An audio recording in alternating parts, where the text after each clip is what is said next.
Maagang pumila ang 63 anyos sa si Lola Zosima Orolfo sa isinagawang medical mission sa kanilang lugar sa Calaguas Island, Barangay Banukbok, Vincents, Camarines Norte nitong Biyernes, Agosto 22 para maipakonsulta sa mga doktor ang pananakit ng tiyan at pamumutla ng kanyang 6 na taong gulang na apo. Dahil aniya sa kanilang kahirapan, hindi nila maipatingin sa ospital ang bata, kaya naman napakalaking bagay daw na napili ang kanilang barangay na pagdausan ng misyong ito na pinagsikapang matupad ng Naval Forces Southern Luzon o NAVFORSOL sa pakikipagtulungan ng Ako Bicol Party List.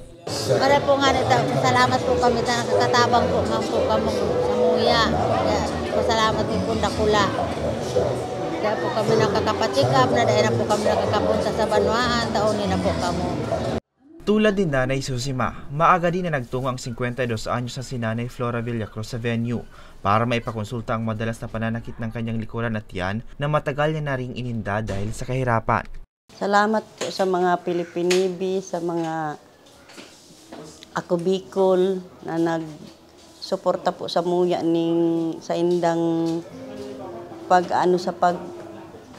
pagbubulong sa medical mission po ninda, sa mga ng mga Navy, sa mga pinuno, gaya po kay Sir Alvin Mamansag. Maraming salamat po. Ayon kay Lieutenant Jan Emmanuel Sison, ang Direktor ng Public Affairs Office ng NAVFORSOL, layo nilang maidala ang libreng serbisyong medikal sa mga malalayong lugar gaya ng mga isla na walang gaanong access sa medical services.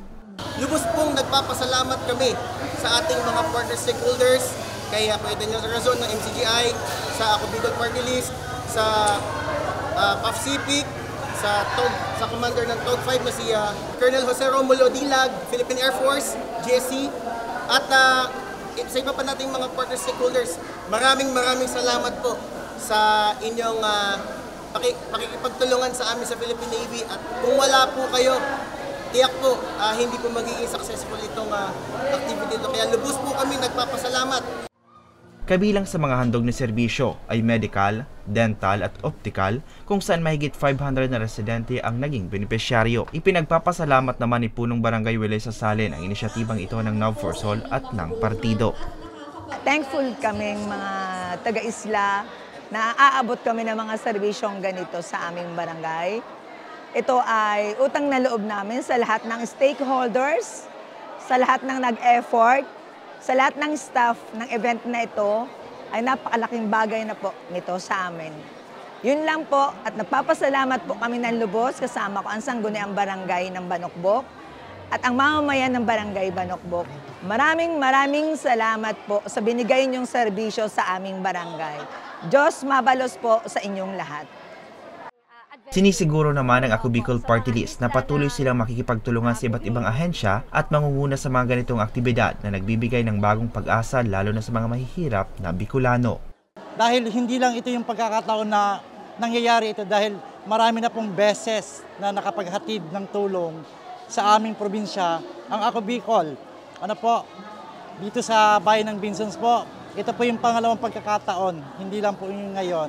Kami po sa Ako Bicol Party List, lalo na po sina Congressman Saldico at Congressman Pido Ogarbin and Kong Jill Bongalon, ay ito po yung mga nais po, mga programa ng Ako Bicol Party List na yung mga hindi na po naaabot ng tulong, especially po ng ating gobyerno, ay talagang kailangang puntahan at tingnan upang ma-assess kung ano pa po ang pwedeng dalhin ng Ako Bicol Party List dito sa kanilang lugar.